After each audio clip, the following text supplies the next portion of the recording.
Den her video skal fortælle jer, hvordan I kan bruge Screencast-O-Matic til at lave små film.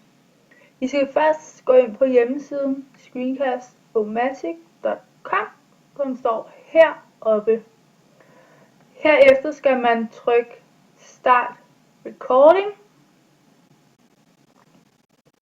Herefter kommer dette billede frem, kunne jeg forestille mig, omkring at Java skal have tilladelse til at køre. Derfor så trykker vi selvfølgelig bare på kør nu. Nu er I så klar til at lave jeres film.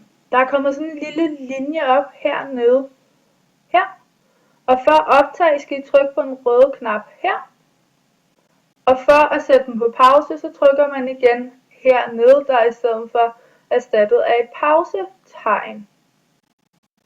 Derudover er der kommet en stiplet linje op hernede og hele vejen rundt i kanten, som I kan ændre på. Det er den, der bestemmer, hvad det er, der skal vises i filmen, hvad der skal optages. I har mulighed for at høre, hvad det er, I har filmet, og hvordan det lyder ved at trykke på den grønne pil hernede. Derudover så har I mulighed for at overspille filmen, hvis det er, at det ikke bruges. Det gør I ved at hive i den blå linje hernede. Og når I er færdige med filmen, så trykker I Done. Herefter ser skærmbilledet sådan her ud, og I skal nu vælge, hvordan I har lyst til at gemme jeres video.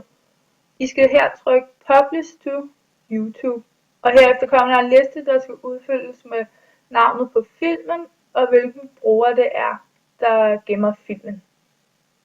Og så er I egentlig klar til at gå i gang.